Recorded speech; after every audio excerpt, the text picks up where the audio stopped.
All right, so welcome again to our fourth session of Calculus Connects. So this is going to be our second last, and the next session is going to be our last session. And until now, we have covered the basic idea of calculus. Like we have discussed what are they, why we use calculus, what kind of math we study in calculus. So we know it's all about change, and calculus actually helps us understand or formalize the mathematics of change. Then we also discussed the limit and derivative and so on. And today's session actually is mainly about the derivative. The chain rule we will discuss, because this is the thing which we were discussing last time. And personally, I believe this is the topic many students get confused, and we will try to approach it in a bit different way. So without showing you a lot of lots of formulas, we will try to understand them, how we can simply solve the question without actually recalling the formulas and just simply applying the formulas. Okay, so our focus would be the concept. So we will see that thing, and then we have the next topic for today is the optimization. It is going to be, I think it will take some time, because that's where the derivative it shows you its power, how we can use the it's like an application of derivative. So you will see how we can use them and to solve interesting questions. Then we have the last two topics is about introduction to antiderivative and integration. So we will discuss them. Actually, for many of you, many people think that the antiderivative and the integration, they are the same thing. So actually they are the same thing, but there is actually a very slight difference, and we will discuss them maybe in detail. What are they and how we can connect them? So apparently it seems quite obvious, but as you know, the obvious is the most dangerous thing in mathematics. The thing is very obvious in mathematics. So when someone says, that's very obvious, especially in mathematics, so you should be very much concerned, because as I told you, that the word obvious is quite dangerous thing in mathematics. Okay. For example, like 2 plus 2 is 4, right? And you might say that's very obvious, but people have written hundreds of pages to simply prove 2 plus 2 equals 4. Yeah. Similarly, the Pythagoras theorem, a square plus b square equals c square. Actually, that is, so people have done, I think, hundreds of different proofs for apparently that obvious thing. So there's no such thing as obvious in mathematics. All right. So with this introduction, I think let's move on. First thing first, we have in the previous session, we have derived most of the formulas, most of the derivatives of the functions. And we actually derived them from the graphs mainly. And we also used the first principle from theoretical, perspective. But I don't want you to memorize all of them. You already have them in your textbooks and elsewhere.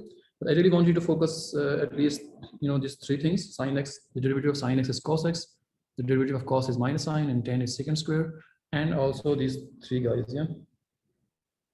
Actually, yeah, these two, for example, for now. So there are, even though there are so many others, but you can find them very quickly in the formula booklet. So as soon as you understand the idea, so it will be okay. So again, the derivative of sine x is cos x, and the cos x is minus sine, and tan x is secant square x. And this guy actually, e to the power x, also you have to know this is very interesting function, because the derivative of the e to the power x is itself. So that's the only function in the universe which is self-derivative. Okay, so that's why it has also many interesting property and so on. And also the derivative of ln x is 1 over x. So I hope you remember all these things. And I also recommend you to take a note of this table. So today when we are going to solve questions, so you should have this in front of you. Okay. We also have cot x and secant x and like all these three things. So you can know there's a proof also that can be proved, but let's not waste our time. You can find a proof in other books. But if you still need the proof, you can approach me, and I will also show you maybe at the end of the session. So let's move on. The chain rule, as I told you, we are going to discuss chain rule, first for maybe 15-20 minutes, and we will solve some questions. That's the most important thing you will see in the calculus course. So actually, you might see in the book there is a kind of formulas where you have to. I will not show you actually that formula explicitly, but I will simply tell you the intuition behind it. So first thing actually I want you to know is that, for example, we all know the derivative of x to the power n, or the power rule. So the derivative of x to the power n, let me write it in here. So if you have x to the power n, if you want to take the derivative, then the answer is going to be n times x to the power n minus 1. Okay. That means, so this also means, if I find the derivative of x only, so this, it will give me 1, right? Because if you use the power rule, it will give you 1, but also you can think this way, dx over dx, it's going to be 1. So let me ask you some more example. Let's say we have x to the power 7, and if you want to find the derivative of x to the power 7, the answer is going to be 7 times x to the power 6. So this is what we do. We simply make the power as a coefficient, and we subtract 1 from the power. So this is how we do it. Okay, so now actually this is very obvious, but let me just tell you one trick here. And the trick or actually, okay, the trick here actually is something like this. When we find the derivative of x to the power 7, and we say is 7 times x to the power 6, let me not stop here. Let me continue. What I mean, I will multiply this by the inside function. So what I mean by inside function, like inside function was actually in this case, sorry. Inside function was x actually. Then we have x, and then x has power 7, right? So I have to multiply, the derivative of the inside function.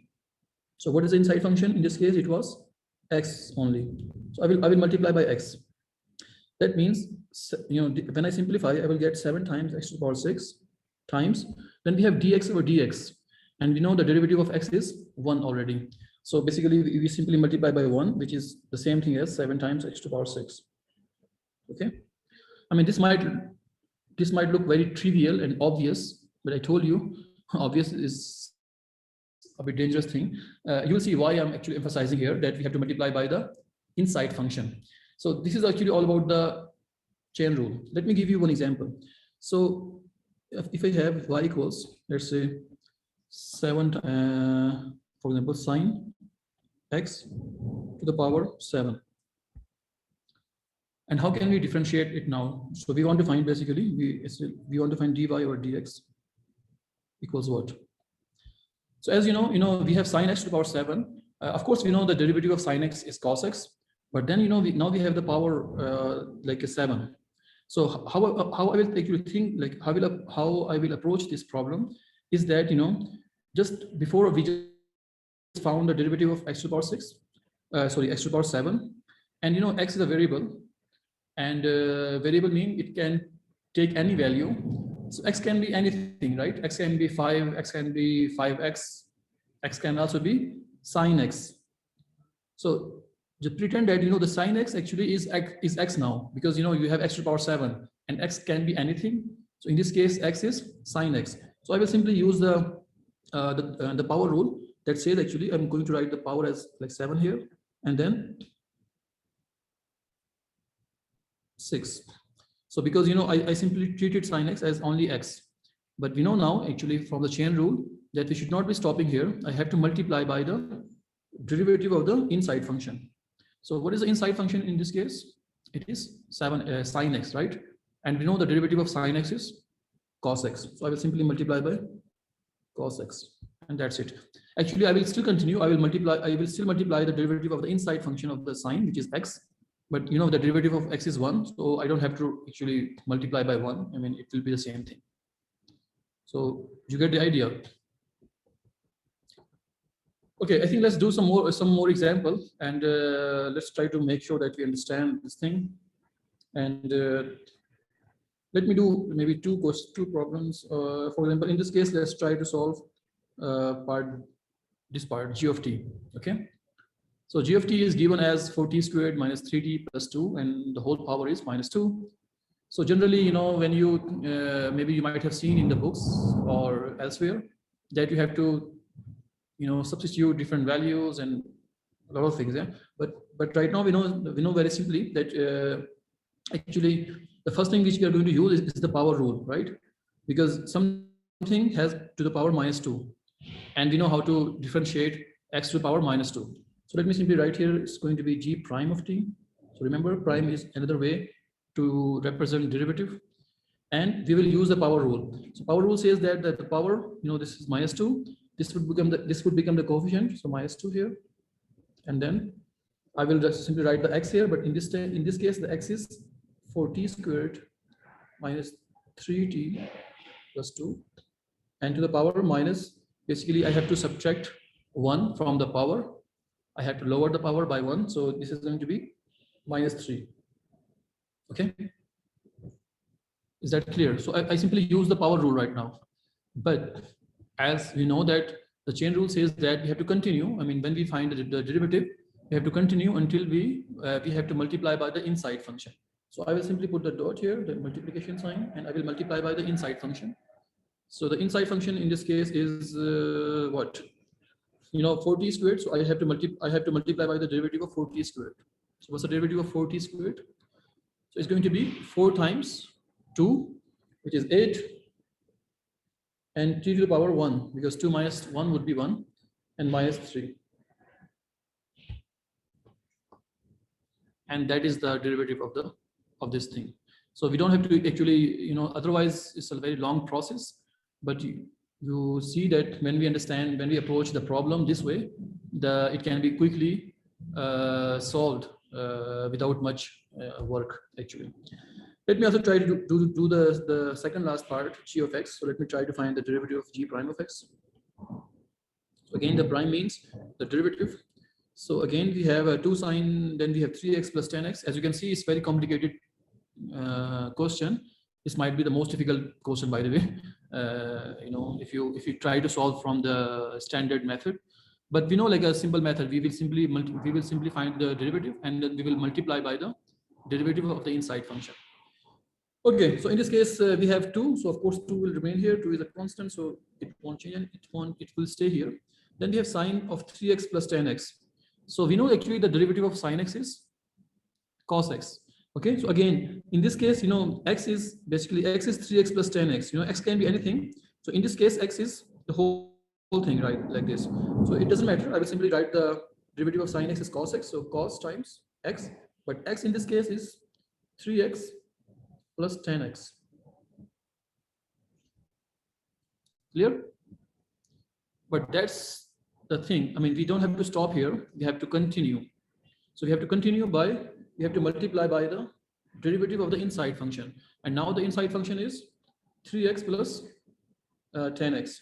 So we have to multiply by the derivative of the inside function. So the derivative of 3x is 3, and plus, and the derivative of 10x is, someone remember? What is the derivative of 10x? Secant square x. Exactly. Thank you. So secant square x. That's it. Okay, so let me move on. Let me do some more challenging question, or maybe let me try this. Okay, let's do this question. Maybe this is a bit more challenging. I mean, it's the same idea, but the functions is a bit more complicated apparently. So as you can see here, these are very very weird looking functions, and we are asked to find the derivative.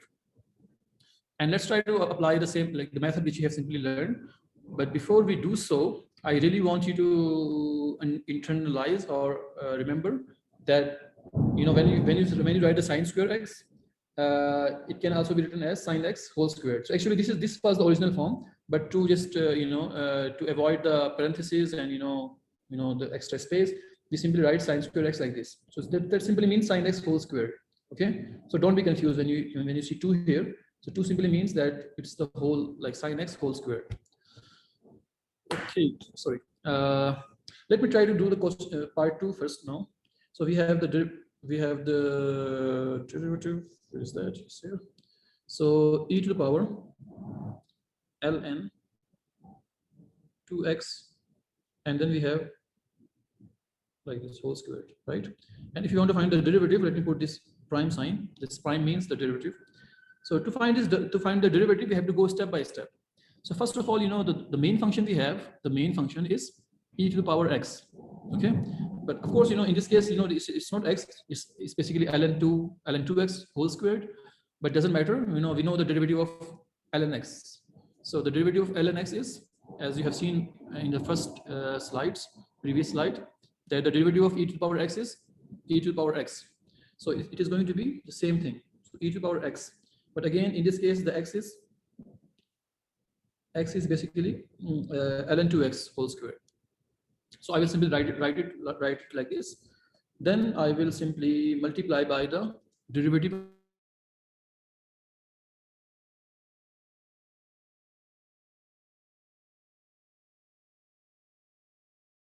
whole square. That means which formula are we going to use here in this case? When we multiply by the derivative of the inside function. Can someone guess? ln 2x. Okay, thank you for your response, Navida. But that's not very true. That's why I asked you. It's a bit tricky. It's not actually ln 2x. You will not be using the ln 2x, the derivative of ln 2x, but something else first. What is that? What is this function, by the way? Is it, of course, there is ln 2x, but essentially, since you have 2 here, that means you have something like, let's say it's like an x squared, it's like a power function, x squared or polynomial. In this case, x, of course, is ln 2x, but first I will try to use the, as you can see here, 2. So I will basically use 2 first, okay? The power. So that means what I'm saying here, actually, I will multiply by 2 times ln 2x, the power 2 minus 1. You understand this step? I simply use the derivative of x squared. So the derivative of x squared is 2x. So same thing, 2x, but in this case, x is ln 2x. And then I will multiply. I have to continue until I reach the very like the really inside function. I will continue. So then I will move on. Then the inside function is ln x, right? Because I have already fixed the power thing. So now I will multiply by the derivative of the ln 2x. So what's the derivative of ln 2x? The derivative of ln 2x is 1 over 2x. Yeah, 1 over 2x.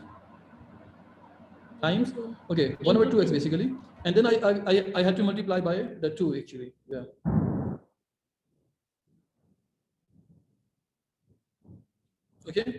Okay, then yeah, and that's the whole thing. So it might be in the beginning, if you're doing it for the first time, this might be challenging, but trust me, if you solve it from the standard method, it is much more challenging. So maybe this might take a while you understand them, but then once you understand the idea, it becomes very smooth, and you can solve even extremely complicated problems with this. Shall we do more questions, or you think it's fine? Shall we do one or two more example questions to make this clear? Yeah. Okay. Sir. Okay. I'm asking. Shall we move? Shall I solve more questions? Sir, I had one question regarding this solution which you did. Can we not also do k to the power ln 2x squared, right? The whole. So can we not use a power rule in logarithms and move the 2 outside the logarithm, so making it 2 ln 2x, and then find the derivative of that? Okay, that is also possible. Yeah. So that means you have to do one more step, but that's still possible. Yeah. At the end, you will get the same derivative, and so on. Yeah. It's okay. Sometimes you might be able to derive from different approach, but at the end product is going to be the same. Okay. But thanks for recognizing the pattern. Okay. Let's move on. Let me do one or two more questions, because I think most of you are still confused. Let's do maybe part 1. Yeah, e to the power sine square 3x. So let me write here. I have e to the power sine 3x. Actually, let me write this way. Okay. So even though in the question, as you can see here, they write as e to the power sine squared 3x, but let me write here sine 3x and the power 2, because that is going to be more easy for us to differentiate. But they are the same thing. So if you want to find the derivative of this, is that here? I will simply put this bracket and I will put this mark, the prime. That means the derivative. So again, let me do it quickly. We know the derivative of exponential function is itself. So it's going to be the same thing. So e to the power sine 3x squared, okay?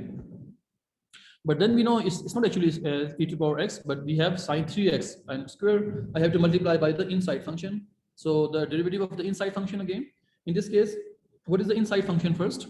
Again, it's going to be the power function, okay?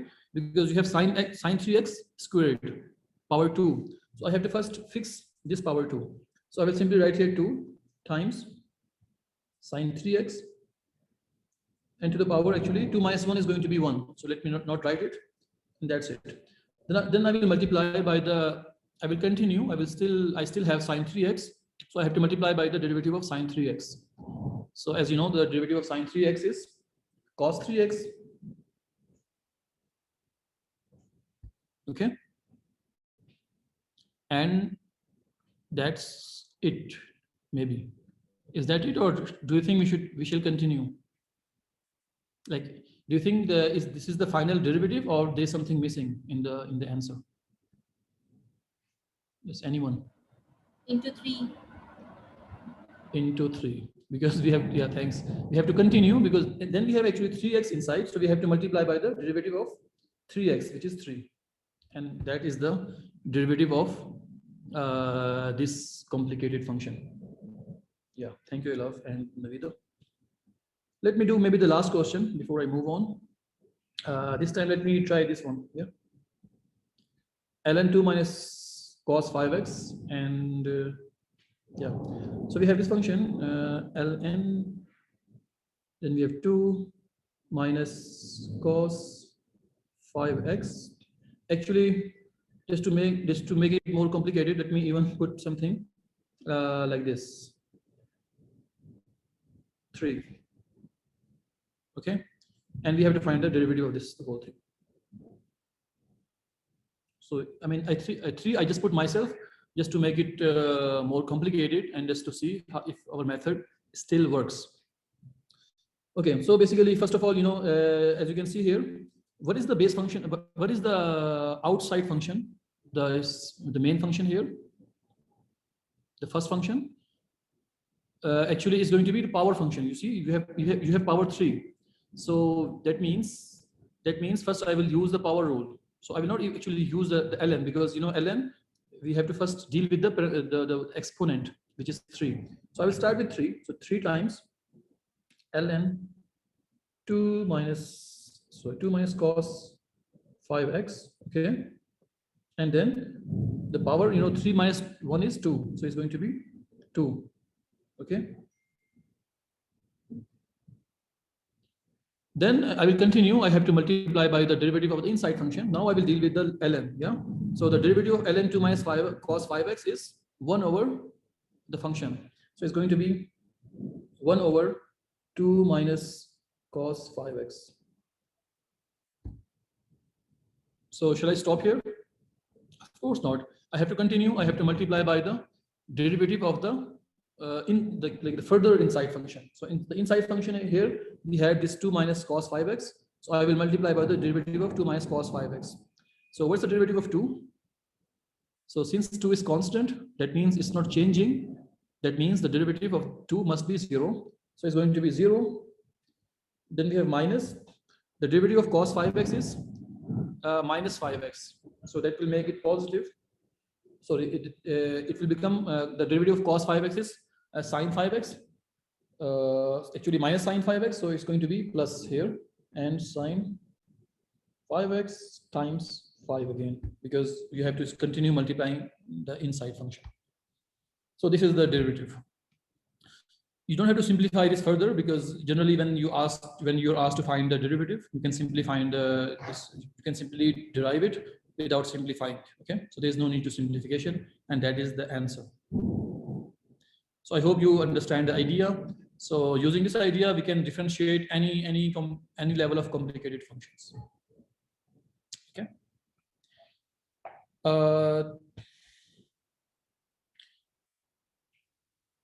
Let's try to actually see, you know, since we have found the answer, let's try to also use the GeoGebra. I told you our task, I mean, our aim is not to actually learn a lot of algebraic methods to solve the derivative, but to use the tools. Let me share let me try to solve it from the GeoGebra also. So let me solve this question, e to the power ln2x whole squared on GeoGebra. So let's see if I can solve it. Sorry, I think it is still loading. Okay, I have it here. So I will just simply write here, once you press DE, it automatically give you some hint, the GeoGebra. So derivative, then we have function. So I will simply type the function here. So e to the power ln, what was it? ln2x, yeah.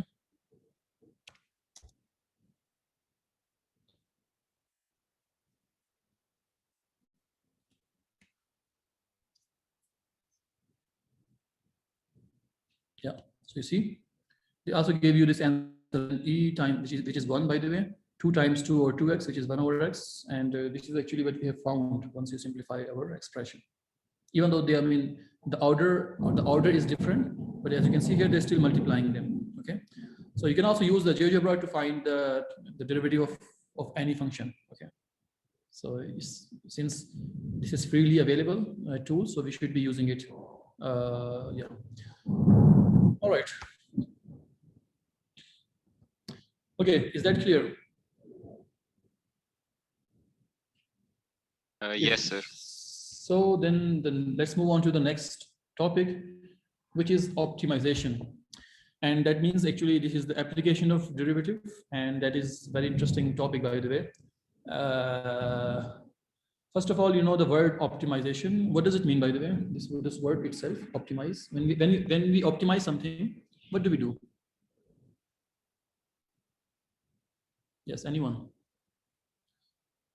So you can feel free to write in text on the chat box.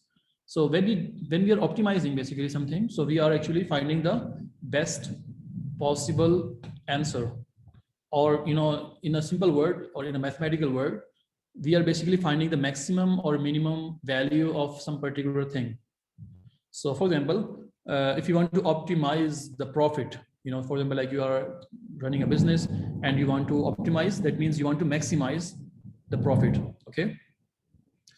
Or for example, if you want to optimize the drag on the car, in this case, you want to minimize the function. That means you need to find you have to make sure that the drag on the car, if you are driving a car, you want the drag to be minimum, yeah, for the more efficiency. So the optimize actually is a word which comprises both words, mainly two things: the maximization or minimization. So we can use the derivative to optimize or to find the minimum or maximum values of a function. Actually, you see the figure here, right? And in this curve, actually, as you can see here, the curve is increasing in this range. But then at this point, from this point, it starts decreasing and then increasing, then decreasing, and so on. So if you look carefully, if you use this idea, at this point, when the curve is just it's called a turning point also. The turning point, the curve, the derivative at this point is 0, because before this point the derivative is positive, and after this point the derivative is negative. That means at this point the derivative must be 0, and the reason is that if you're going from the negative to positive value, you have to cross 0. So this is the point where the derivative becomes 0. And as you can see here, this graph actually, it has 1, 2, 3, 4, like 2 maximum points and 2 minimum points. So let's say if this is the curve of a profit, so you can see at the point B, you get the maximum profit, in this interval. And maybe also at point D, you also get a maximum, but not as much as B. And maybe at point C, you get the minimum profit, during this interval, and so on. So let's discuss some technical terms before we move on to solve some questions. And you will see it's very, very interesting question, by the way. It has very interesting applications. So let's make some quickly go through the technicalities and terminologies. So the higher point is called the maximum. So basically in this case, point B, and point B and point D, these points are maximum. The lower point, we call them minimum. Of course, it's quite obvious, minimum. And of course, the plural of minimum is minimum or maximum. Okay, so since the minimum or maximum, we call them collectively as extremum. So extremum means the extreme values. So it can be minimum or maximum, doesn't matter. So, or it can also be called extrema if it is a plural. If there are multiple extreme points, we call them extrema. Okay, so there's also one more term which is sometimes confusing for many students. That's why I want to highlight here. Sometimes we say the local maximum or minimum when there may be some higher points. So we call this, even though this point B is maximum, but we call them local maximum. We also call the D as local maximum. The reason is that if you look at this graph, do you think the point B is the maximum point here? Actually, it is not. Why? Because as you can see here, the point F is the maximum. But even though this is not the point where the graph is turning back, this is the end points. So just to remove this confusion that there might be some more points which is having a higher maximum value, we call them local maximum or local minimum. So you will see this word also in mathematical books, in math books many times. So that's why we use the word local.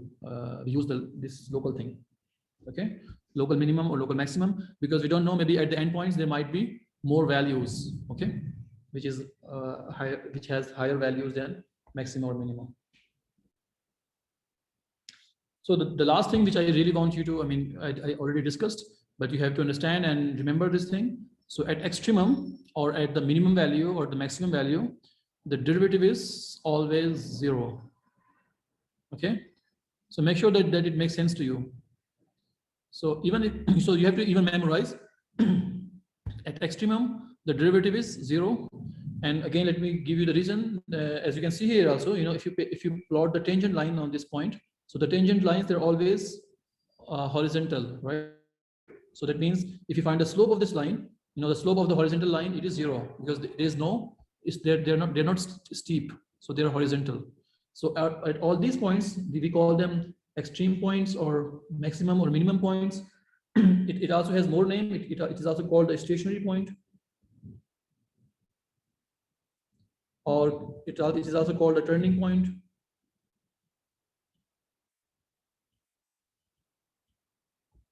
So you see, it has like lots of different names: stationary points, turning points, extremum, minimum, maximum. But the idea is the same. Okay, and since these points are very important, that's why they have lots of different names. Sometimes we even call them critical points also. Okay, let's move on and let's discuss something before we solve some interesting questions based on the optimization. So the first thing first, in order to find the local minimum or local maximum value, we have to solve the equation dy or dx equals 0. So dy or dx, actually, this is the derivative. And since we know at those points, maximum or minimum points, since the derivative is 0, so we have to set the derivative equals to 0 and then solve for it. Okay. So for example, like, this is a curve, 2x cubed minus 3x squared minus 11x plus 6. And, it's like as you can see here, this is a cubic equation. And if you remember from our previous sessions, the cubic equation looks something like this. Let me quickly make a sketch. I'm just making a random sketch. So the graph would be something like this, yeah? So this is going to have some maximum points here, some minimum points here. So we have to find those minimum or maximum point. So to find the minimum or maximum, we have to find the derivative of this function. So if you differentiate this function, so let me do it quickly. So the derivative is going to be, 3 will become the coefficient. So 3 times 2 is going to be 6, x to the power 2, because we have to lower the power by 1. Then this is going to be 3 times 2 is 6x, then minus 11 equals 0. And now you have a quadratic equation, 6x squared minus 6x minus 11 equals 0. So you can simply, this is a quadratic equation and you know how to solve them. You can use the formula or you can even use the GeoGebra to solve this equation. So the value of x, once you find from here, that will give you the minimum or maximum point. Okay. Okay, but these actually they are more like a, how to call them? They are more like a mathematical or kind of mechanical equations without much concept. Let's try to solve some more interesting question, like real life applications maybe. So let me move on, and let's try to solve this question. I mean, even though this is very simple, it might look like a logical kind of question, but let's see. You know, the thing is that here is that when the question asks you, like, find two positive numbers whose sum is 300 and whose product is maximum, that means, you know, you want to maximize something here, right? So in this case, you want to maximize the product of those two numbers. So whenever you have this kind of situation, when you are maximizing or minimizing, we have to use this optimization thing. So let's try to solve this question and try to understand what is happening here. I think then it will be much more clear. So let's say, you know, this actually something which is given to us, which is that the two positive numbers, the sum of the positive numbers is 300. So let's try to, you know, convert this English into mathematical language. So let's say we have two numbers. Let's say we have x and y. X and y. So x plus y equals 300. Okay. So sum is 300, which is given, and we want that the product is the maximum. So let's say we have a function. Let's call it p of x, or p function, which is the product function, and which is xy. You know, once you multiply x with y, so we get this function. We want to maximize this function. Okay. But before we maximize, you know, as you can see here, we have two variables. We have x and y. We want only one thing, not two variables, but only one variable. So what I will do, I will always, you know, replace one variable from the given equation.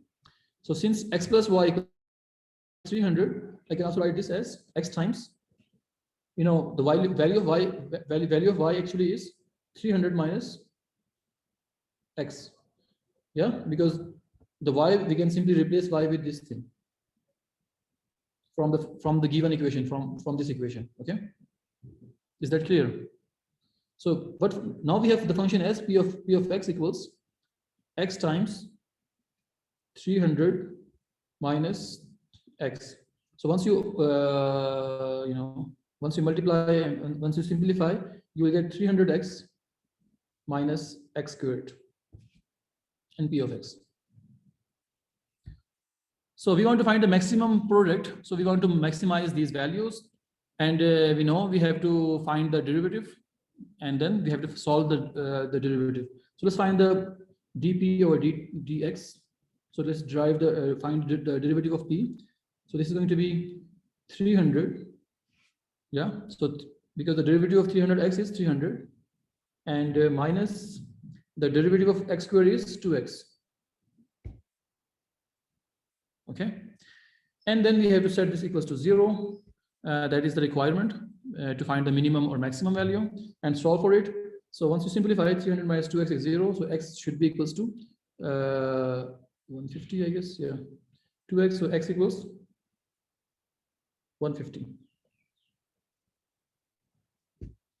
So if x is 150, you can also put these values of x into this first equation. Y also becomes 150. That means when x and y both are 150, then the product is going to be maximum.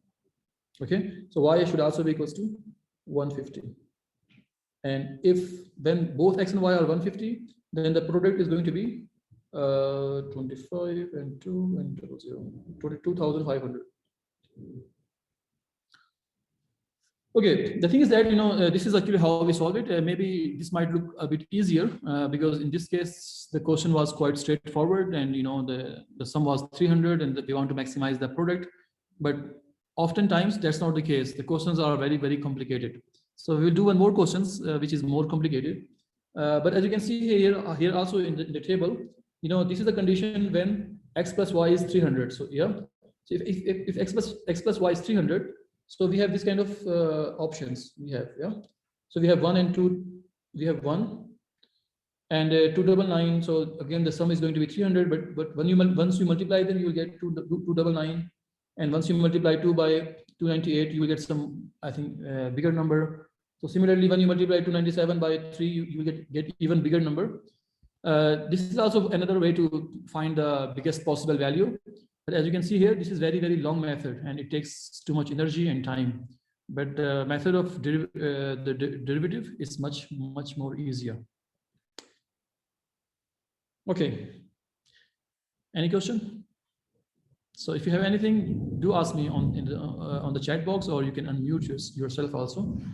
But let me move on to the next question, which is a bit more challenging, and then you will see. Even if you want to make a table, it won't be that much easy for you to use the table and find the answer, because it's going to be a bit more involved question. So let's read this question together. Find two positive numbers whose product is 750 and for which the sum of one and the 10 times the other is a minimum. So again, let me make a quick equation. So we have again two positive numbers and whose product is 750. So basically we have x times y, let's say, equals 750. Let's say those two positive numbers are x and y. So the xy equals 750. And we want to maximize something. Let's call the function f. So we want to minimize f or optimize f. So it says the sum of one. So sum of one means the sum of the first number and the 10 times the other. So 10 times y is minimum. So we want to minimize this function. So first thing first, as you can see here, we have x and we have y. We have two variables and we want only one variable, because then we can simply find the derivative. So to find we can simply replace x with, from the first equation, we can simply write here x equals 750 over y. Okay, so I'm going to replace x with 750 over y, and that's it. So f of y equals 750 over y plus 10y. Okay, and now I want to find the derivative of this function. So f prime of y. Sorry. So basically,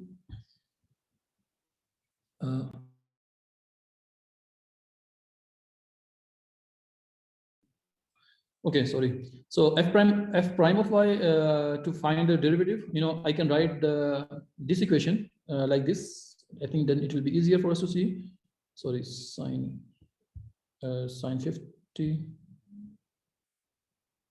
50 times y to the power minus 1. So let me make the y, let me make it go upstairs or in the numerator, so then the power would become negative plus 10y. Then it will be easier for me to use the power rule. So it's going to be 750 as it is, and times minus 1 times y to the power minus 1 is going to be minus 2 and plus 10. Okay, so this will become minus times 750 over y squared plus 10. Okay, so this is the derivative we can simply find by using the power rule. And the condition, to find the maximum or minimum value, we have to set that equations to 0, equals to 0. Okay, so I will set this equals to 0, and then I will solve for y. So once I set this equals to 0, I will get 10 equals 750 over y squared, and y squared equals 75. So y squared equals 75. Okay, and y equals the square root of 75. Okay, so we have found the y basically, and if you think why I did not write the negatives, and once you take the square root, you have to use both plus and minus sign. So we should not be using the minus sign, because the question asks us to find the two positive number. So y has to be positive. So y is 75 in this case, and x, we can simply put this value of y into this equation and into this equation maybe, and find the value of x. And once these values of x and y, it will give you the minimum value of x plus 10y. So if you want to minimize, let's say if this function is the function of the expenses, so you want to minimize your expense, so you can know at which points gives you the minimum value. The thing is that actually the most difficult part or the most challenging part is to come up with this equation, because once you come up with this equation, you can simply use the GeoGebra to find the derivative. Even if you don't know how to find the derivative, you can simply use the GeoGebra to find the, you know the command derivative, and it will give you the answer, and then you can find the answer from there.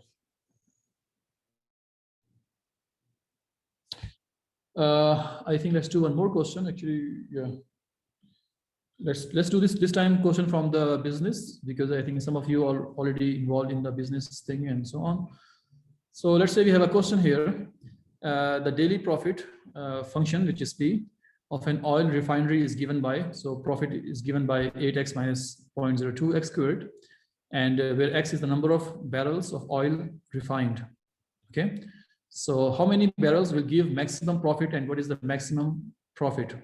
So, you know, once you make this mathematical model, so it's always good to solve and find them and optimize your thing before you even venture to any, you know, like on the investment or the business, because this way you can also solve your money, your time, and so many things. So for example, if you are manufacturing a car, you want to maximize the mileage of the car, and you know, the mileage of the car depends on many factors.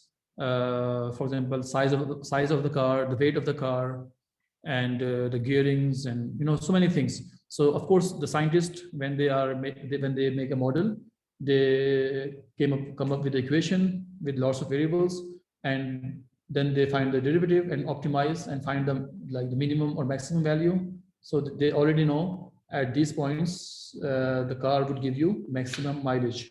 Okay, so they can also optimize or fine tune some of the parameters if they are not very satisfied with the mileage and so on. So this is actually how it works. Okay. Let's come back to our question. We have this function 8x minus 0.02x squared, and this is the profit function, and we want to maximize the profit. So it's very simple. We have to quickly find the derivative. So P prime is going to be 8 minus 0.02 times 2x. Okay, that will actually essentially gives you 8 minus 0.04x. Okay, so this is the derivative. And since we want to maximize, the next thing I will do, I will set P prime equals to 0. Okay, so 0 equals 8 minus 0.04x. And let me solve it. So 0.04x equals 8. So x equals 8 over 0.04. And let me find it. Let me find it quickly. 4. So I think it's 200. Yeah. So that will give you the x equals 200. And that's actually very interesting. That means, you know, if the oil, the company, if they are refining only 200 barrels, then they will have a maximum profit. If they increase the number of barrels like to refine, their profit might be down. I mean, that also depends on so many other factors, because if you continue refining more oil, you know, it might be the case that the machine gets hot and they are not very much efficient.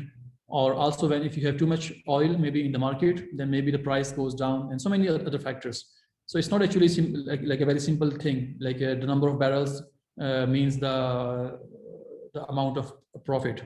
There have to be some maximum value. And again, I told you, it depends on many factors: the machine, you know, the efficiency, and maybe the working hours of the workers. Yeah. So if they are producing more barrels, then they might be working for a longer time, and they might be demanding more money. So, you know, like when they make this kind of equation, they consider all these factors or parameters to come up with this equation. So that means when the number of barrels is 200, the profit is maximum. And let's also find the profit, how much the profit is going to be. So to find the profit, I will simply use x as 200. So, you know, in the equation 8x minus 0.02 x squared, I will simply insert 8 times 200 minus 0.02 times 200 squared. So if any one of you have the calculator in your access, you can simply find the answer and also let me know in the chat box. But while you do? Actually, let me also show you this on the GeoGebra and see what it means. And let's see if we get the same answer or not. So we want to maximize the profit, right? And the function was 8x minus 0.02x squared. So let's try to use the GeoGebra now. Let me even delete this. Delete this, and we have a function as 8x minus 0.02x squared. Okay, so we have this kind of thing here, which is not very much visible. I have to zoom out.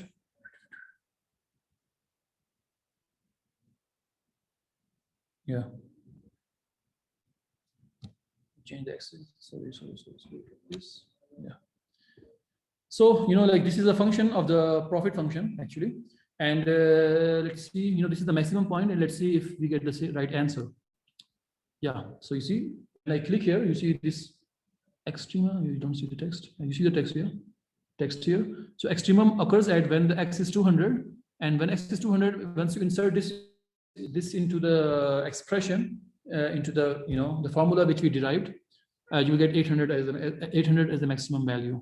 So as you can see here from the graph, we can also see that our value is right, because at this point it will be a maximum profit. Okay. Yes, Ahmed gave the answer also 800. So it's going to be 800. Perfect. So you see, like I'm simply providing you a very quick example, but in real life you will find many interesting and applications of this optimization. Let's do one more thing. Actually, let me not do this one, but let me just simply tell you what is happening here. But I will not solve. I will solve another one, a bit more challenging one, I guess, more interesting. So sometimes you also have to maximize the area. For example, like you have a garden, and on one side there's some you have a wall here, so you will not have to use the fence, but you have to use the fence on this side, yeah, like this, on 3 sides. And since the fence cost you, fence is not they're not available for free, so you have to buy the fence. So you want to actually minimize the cost of the fence, and you still want to maximize the area. Okay, so depending on how you're looking at the problem, you can either minimize or maximize. But because we don't have much time, we have to continue to the integration. I will skip this question. Yeah, but if you're interested, you can of course ask me after the session, or I will share with you the solution. But let me move on to this question. This is actually interesting question, and there's a reason. I will tell you why. So let's first read the question here. What is happening? We have an open box with a square base, has a total surface area of 300 centimeters squared. Find the greatest possible volume of the box. So even though like we are making the box with the cardboard, let's say, and of course on the top we are going to put the lid. So the lid is not in the part of the question. So we have the box which is open from the top, and we want to maximize the area, keeping the same amount of the cardboard. Okay, because if you use the more cardboard, then it will be more expensive for us. So we have some fixed amount of cardboard, but we still want to maximize the area. So for example, if you want to sell some product, let's say sugar or flour or some other thing, and you want maximum area using the minimum resource, because if you are making a package box, it will cost you money.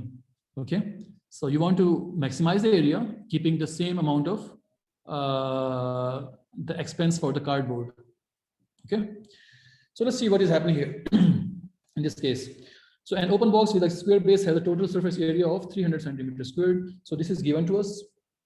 So what is the total surface area, or what is the total amount of it is 300, but let's try to find out in terms of x and y. So as you can see here, the bottom, the base is x squared, right? X times x is going to be x squared, the area of the base, plus we have 4 sides, 1, 2, 3, and 4, right? It has 4 sides. So and each side equals x times h, because x is the one side and h is the height. So plus we have 4 of them, so x times h. So this is the total surface area.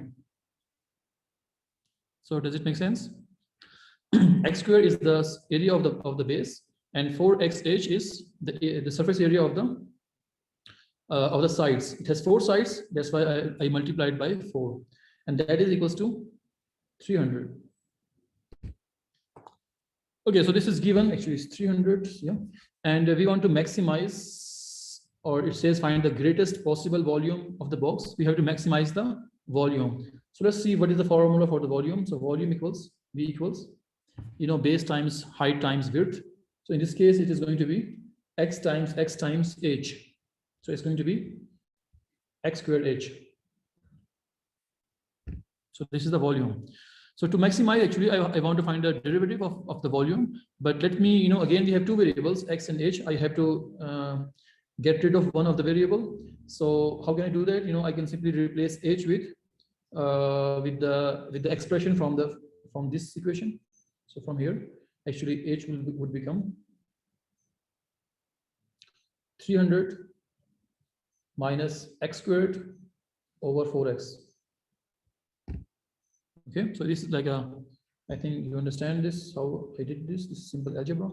So I will simply replace h with this expression. So x squared times 300 minus x squared over 4x. Let me simplify this, since we have x here, and then we can cancel the square with this. So this will become 300x minus x cubed over 4. Yeah, so it's like a simplification. And to find the maximum volume, I have to simply differentiate this thing.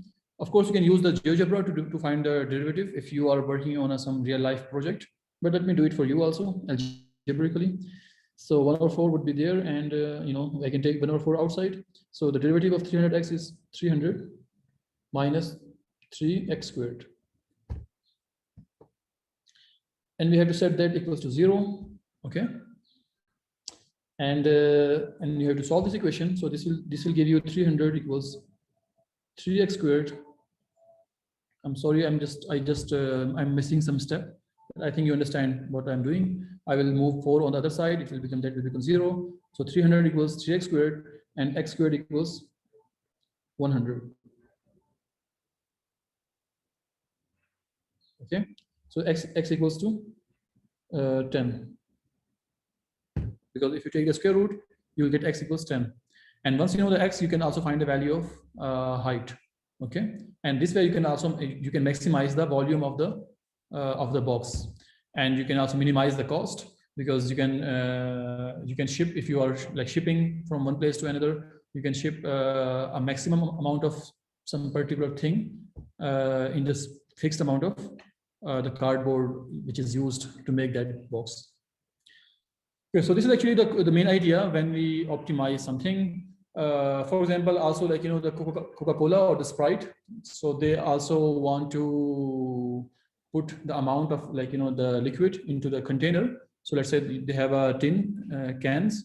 So they also the shape of the can is, they are designed in a way that they can contain maximum amount of liquid with the minimum amount of surface area, or to minimize to keep the surface area minimum and the volume is maximum. But of course, when they do this thing, they also have to keep that one more thing in their mind, is that the structure or the shape of the container must be stable, or this must be very strong. So that is also one more thing they have to, one more constraint or limit they have to keep in mind while they are designing those kind of things. So this is actually a very important thing in engineering, in product design, especially if you're working on some designing project, or even in the architecture. You always want to maximize or minimize many things. For example, you want to maximize the sunlight or sunshine on some particular area.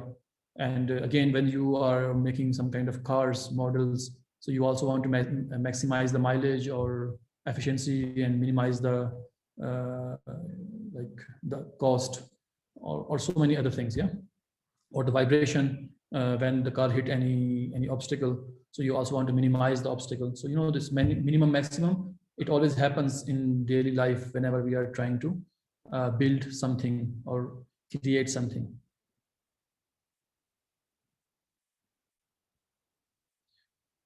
Okay, so that is the case. We have one more. We have one interesting question here by Link. I don't know his name. I think it's okay.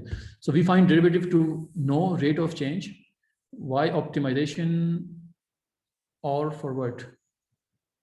Kessel, yeah, Kessel Gundel. Thank you. So Kessel is asking, we find derivative to know the rate of change. So why optimization or forward? Okay, so basically the rate of change, yeah, that's also interesting question. By the way, Kessler is saying, we can use the derivative to find the rate of change. Actually, the derivative means rate of change because it was derived from the slope formula. The slope was the rate of change. So actually, the rate of change is also another example or another application of derivative.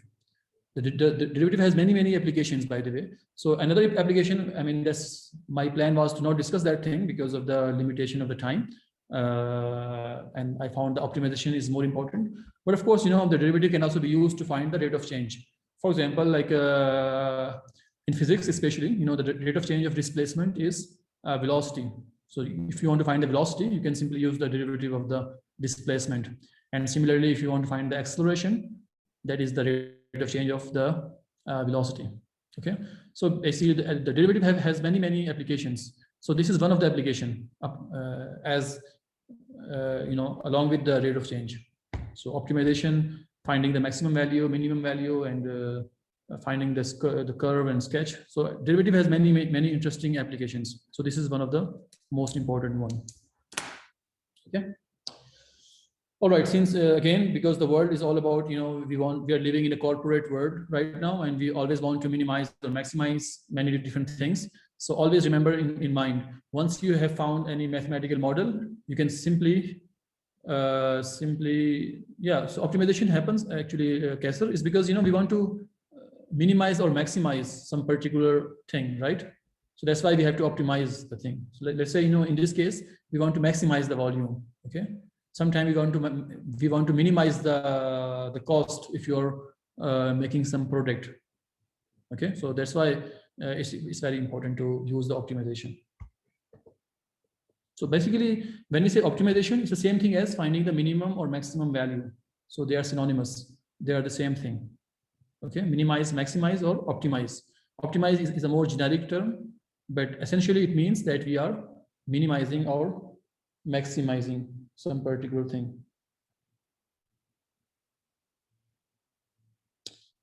Okay, so before we move on to the next topic, which is integration, I have one more actually interesting example for you. Maybe it's not very much related to the real life, but let me still discuss it with you quickly. So for example, we have a curve. This is the curve of the 3 cos x, basically. I'm just showing you one part of it. You have one segment of the cos x curve. And let's say we want to put a rectangle inside. So we can, the rectangle can be like this, yeah. The rectangle can also be like this, depending on, it has many, of course, we can have infinitely many ways to to inscribe or to place the rectangle inside this curve. We can also put, and other ways like this, we can also put this like this. So we have put 3 rectangles. So my question is that what is the maximum area of the rectangle that can be put in, or that can be inscribed in this curve? You get the idea? So again, in this case, this is like a pure mathematical problem. So you have some particular shape, and you want to, or maybe, let's say you are building you are making a building, and there's some particular area which is in this shape. Maybe it's like a balcony, like this, and you want to put something. Maybe you want to, I don't know, you want to put plants, and you want to put a maximum plants, but the thing is that the requirement is that the plants, if you want to put, they must be in a rectangular shape. The pot which you are using, they are in the rectangular shape. So what is the maximum rectangular the pot you can put into this balcony, for example? I'm just giving you one example.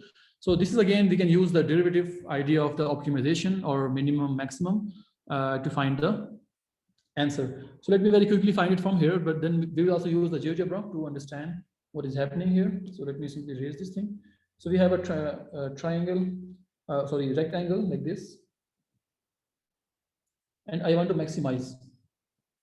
So let's say, let's say this length is x, because we don't know what is the length or the side of the rectangle. So let's say this is x. So this is also going to be x. That means the total width or the length or side is going to be 2x. Okay, so this one is 2x. Okay, and what is the height of this rectangle? The height is 3 cos x. Why 3 cos x? Because it is given, it is given that this curve is 3 cos x. So that's why the height is going to be, depending on the value of x, the height is going to be 3 cos x. So the area of this rectangle, this area is given as 2x times 3 cos x. Okay. You understand? So 2x actually is the width of the rectangle, and 3 cos x is the height of the rectangle. So we have simply multiply length and width here. A equals L times W. This formula. So we have to find the derivative. So let me simplify this thing. So basically, this is going to be 6x cos x. Actually, you have to use the product rule, and you can find the derivative here. I mean, let me not do it right now because of the time. Of course, you can use the GeoGebra to find the derivative of 6 cos x. Actually, let me do it from here also. So derivative, and we have 6x and times cos x. Okay, so interesting. Yeah. So we got this answer: 5 cos x minus 5x sin x. Okay. Don't be overwhelmed by this shape. It doesn't matter. So you have this answer here: 5 cos x minus 5x sin x, and you want to set this equal to 0, then find the value of x, and that will give you the maximum triangle. Actually, I have an interesting activity for you. Maybe like this.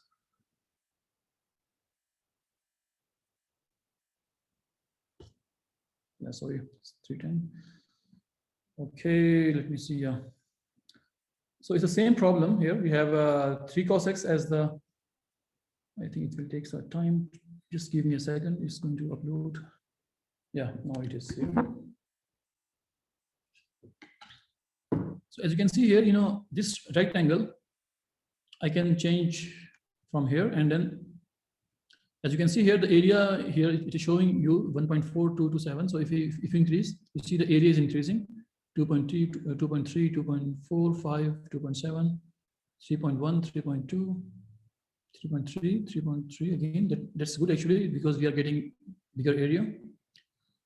3. Okay. Then you can see here, if I continue, it starts decreasing. You see, that means there's some point here which gives us maximum area of the rectangle, and that can be found from the derivative, finding the derivative and setting that equals to 0 and finding the value of x. So the important thing here is the concept, because the GeoGebra can help you finding the answers like quickly. You don't have to find the derivative, but you have to understand what is happening here.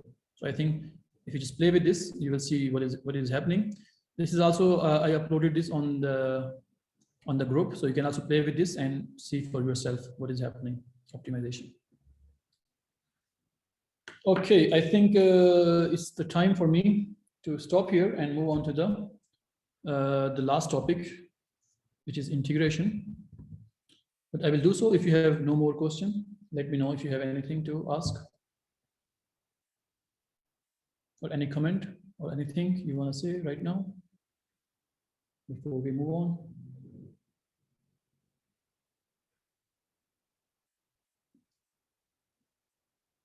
Okay, nice. Okay, that means we are good. Let's continue.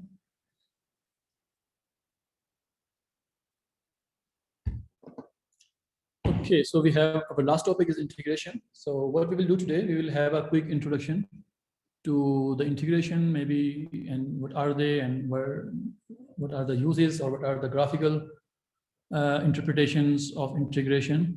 And in our next session, we are going to use the integration to find the volume of revolutions and surface of like so many other things. So today is going to be more like an introduction to integration. And in the next session, we will simply go through integration much more in depth. Okay, so let's continue. So maybe, you know, some might say that, okay, actually there are so many ways to understand integration, but let me try to approach it from another very interesting way. So let me ask you one question. So you know the product, when we multiply two things, for example, like 3 times, when we multiply 3 by 4, or yeah, 3 by 4, the answer is 12, right? So we know how to multiply two numbers, 3 and 4. You know, so 3 times 4 is 12, and I mean, we know already the concept.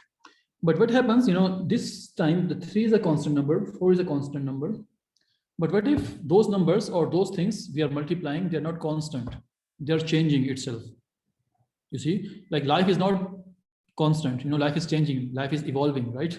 So like we also have to know how to find the multiplication of something which is changing.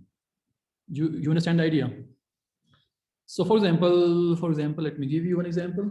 Okay, to understand this, what we are saying, because we want to understand the integration from intuitively, like what is happening and beyond the formula. Of course, I can simply put you show you the formula directly, but let's try to make the intuition. Let's try to build the intuition of this integration thing. So let's say we have a 3 by 4. So we have, let's say 1, 2, 3, and 1, 2, 3, 4. So we have this rectangle, as you can see here, and this is 4, and this is 3. So, you know, when we multiply 3 and 4, you know, this 3 and 4, we get the area, right, which is 12. So 12 is the area of this this rectangle. And we are quite like, okay, we have learned how to multiply them. You know, we practiced enough questions, so there's no issue. But as I told you, sometimes we don't have a constant numbers. Actually, not sometimes. Mostly, we don't have constant numbers. We have changing numbers. That means, you know, in this case, it was constant like this. You know, it was only 3 at this point, but it doesn't have to be 3 all the time. For example, let's say we have a function which is something like this. It starts from here. It is changing. You see. What if we want to find the area between this thing? Are we going to simply multiply, you know, 3 by 4, 3 by, let's say 1, 2, 3, 4, 5, 6, 7, 8, 9. So are we simply multiply? Are we going to multiply 3 by 9? But you know that is not the case, because it's no more a pure rectangle. So we cannot actually simply find the answer by multiplying length and width. This time actually the value of the, maybe this value is constant, you know, this is 9 is constant, but then the value of y, it is changing. You know, it was 3 before, then it becomes 4, and then, you know, it reaches to 5, and it then comes down and, you know, goes up, something like this. So how we can find the area in this case? So one way actually is to split this curve into small segments. So for example, you know, what I can do, I can make this kind of like a rectangle.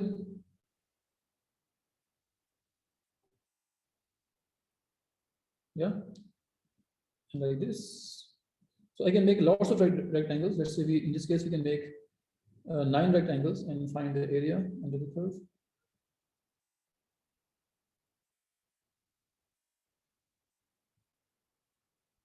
Actually, I should not be going up. I should be going down.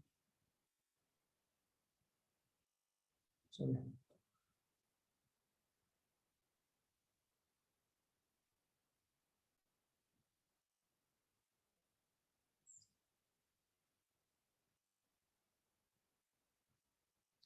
Okay, and you know, this is like a trick. You know, we can play this trick. We can consider that the curve is, we can split the whole curve or the whole area into small rectangles, and we can simply add these like the area 1, area 2, and area 3, and so on. So we can simply find these areas. So let's try to see what is happening here. You know, in this case, you know, for this rectangle, you know, the width is, let's say the width is delta x. Okay, so, or delta x means change in x. And so they have a constant width here. So this is also delta x and so on. But the height is changing every time. So height is, let's say the height here was f of x1, but the height here was f of x2 and so on. That means, if you want to find the area, I will simply multiply the height by width. So height was actually, it was f of x1. This was the height of the first triangle. We multiply by the width, which is delta x, plus height of the second rectangle, which is f of x2 times delta x, and so on. And we have to add all this. This will give us the area of a particular rectangle and so on. So, and there are 9 rectangles. Let me not write the whole areas, but I know, if once I add all of them, I will get the area, which is, so if I want to make a simple expression out of it, what I will do actually, I will simply say that, this notation sigma. So sigma f of x I delta x, where I goes from 1 to 9. So I hope that you all know this symbol, sigma. This means the sum, okay, summation. So this actually, this will give us the area of this all the rectangles. But as you can see here, there is a problem here. Even if you find the area, this is not going to be the exact area. As you can see here, these rectangles, they are not. We still have some gaps here, in between. So to improve or to find the area in a bit more accurate way, what we can do, we can increase the number of rectangles. So right now we have 9 rectangles, but if we have, let's say 90 rectangles, it will be much more better. So I can say 1 to 90, then then the area would be, we will have more accurate area. But just to get actually very infinitely accurate area, what I will do, I will not say like from 1 to 90, I will say 1 to infinity, for example. So once we have the area to infinity, then once we say the number of rectangles, they are infinity, then we can find the area quite accurately. And once this is the case, once the delta x, that means delta x is going to reach 0. If you're increasing the number of rectangles, so the width would become very slow, very less. It's going to be 0. So in the limiting case, I'm going to change the sigma sign into this symbol. So you all know this symbol is called the integral symbol. Actually, essentially, this was supposed to be s. When the scientists they invent this symbol, this was actually s in the beginning, but then the s changed the form to this symbol, and we call them f of x. And this idea, when delta x goes to 0, then this becomes dx. So we write dx. If you remember from our previous slides, we know that dx means delta x goes to 0. So this whole thing, this actually equals dx. So this gives us the area under the curve. This is how we define the integration. We will see actually from another angle. Also in the next session, we will discuss them. We will also discuss the fundamental theorem of calculus. And there are some actually much more things to say. But did you get the idea how we can use the very idea of the changing curve and making the rectangles and finding the area, and then we can denote them by integration. So if you allow me, I can also say that the integration, another way to define integration is calling them as a better multiplication. I can say that.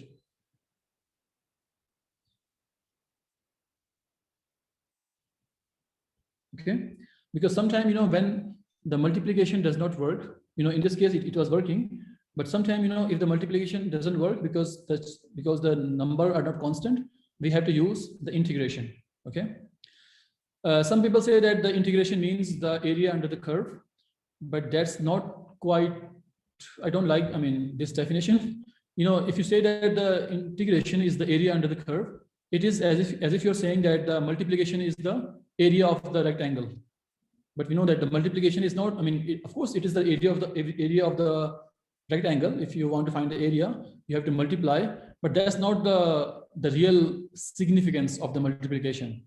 This is only one of the application of the multiplication, that we can find the area of the rectangle if you are given the length and width.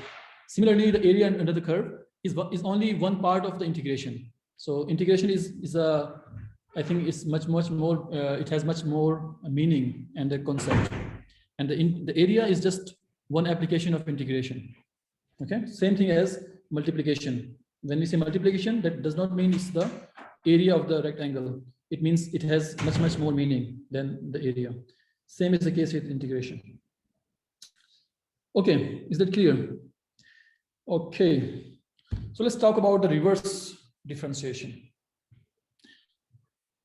Okay, so when you see this word reverse differentiation, you should not be shocked, because everything, all the operation in mathematics, they have their reverse functions. The addition has subtraction, the division has multiplication. So of course, if you define some function as differentiation or derivative, there should be some function which is like a what do you call them? They have anti-differentiation or reverse differentiation. So one idea actually here, you see, when we have x squared, when we find the derivative of x squared, it is the derivative of x squared is 2x. So similarly, when you find the integral of 2x, so it gives you x squared. Okay, let me give you some more examples. So we have, let's say, the derivative of 3x squared or 3x cubed.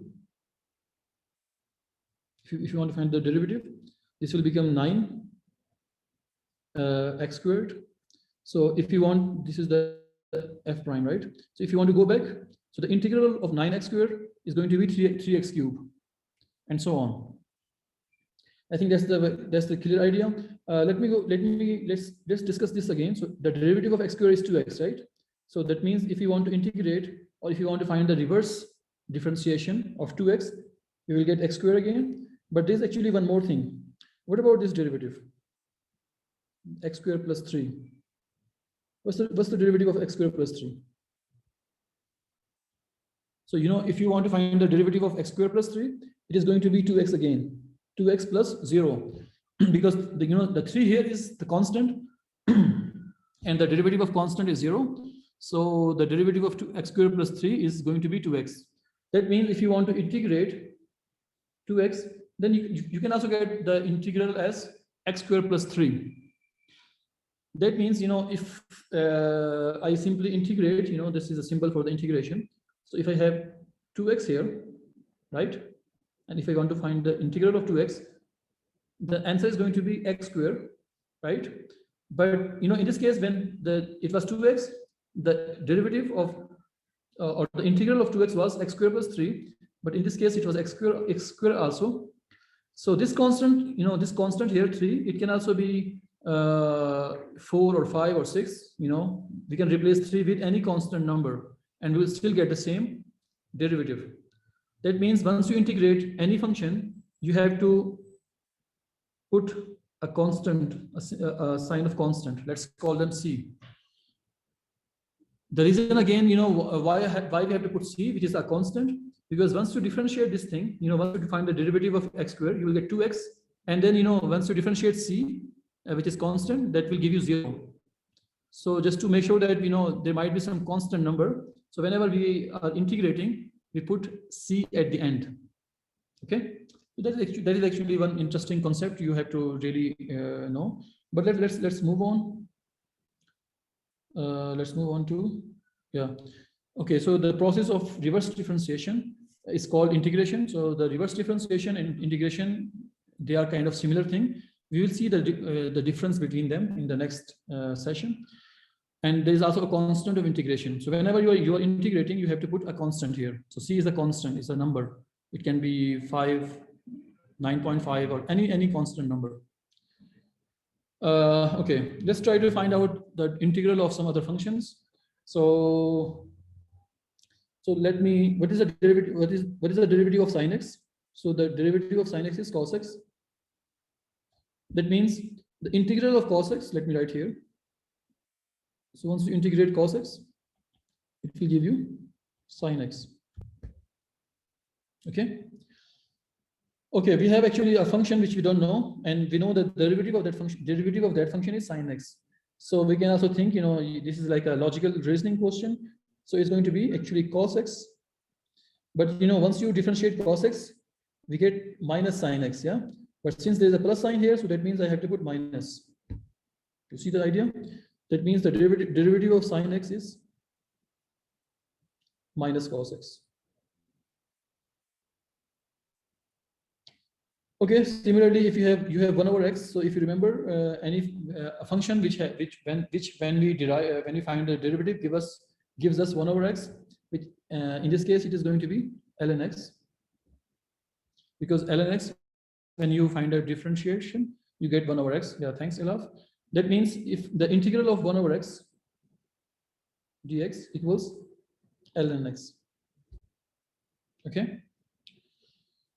Okay, in this box, actually, let me ask you one question. I have the same thing. Let's say that they're the same thing. The function here and here are the same. So what is that function? E raised to power x. E raised to the power x. That means the integral of e to the power x is again the same thing.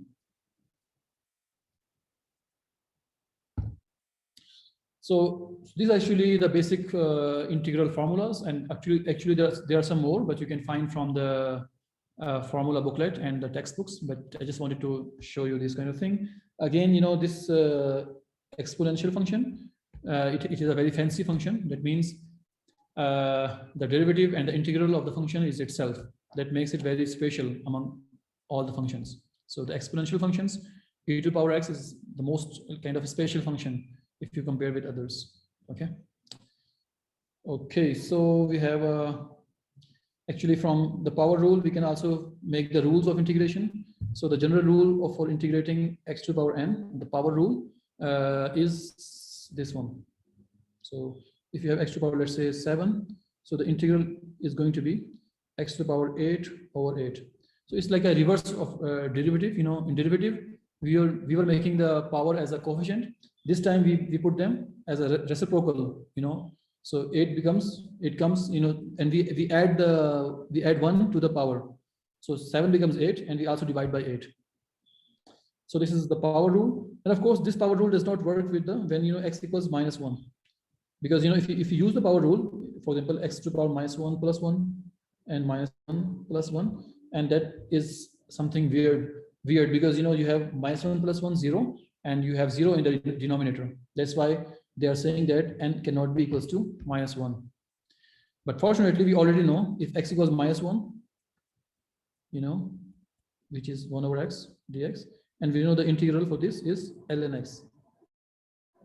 Okay, so in this case, it is ln x, which we have already seen in the previous slide.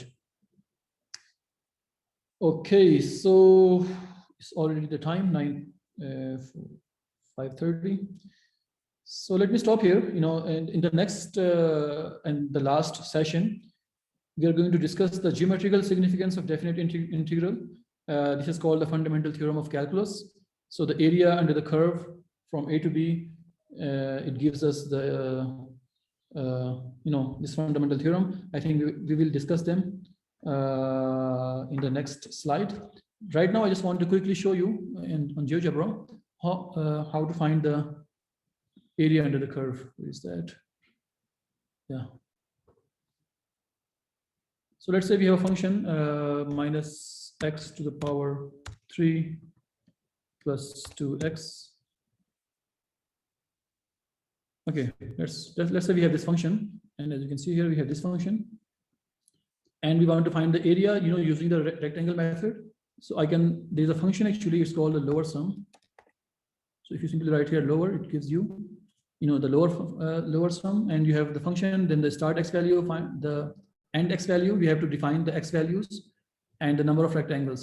So let me lower sum. Let me put this function is f. You know, we have defined function f in the first row, and the start value, let's call it 0. You know, we want to start from here, and we end at 0.1. Maybe the end value is 1, and number of rectangles we want, let's say n. So actually, this n and the number of rectangles n equals 1 right now. But if I increase the value of n, as you can see here, the rectangles are increasing. And even actually, let me make it not, because the n cannot be negative, it has to be at least 1, and maximum it can be, let's say 5. Step, let's say it's 1, yeah.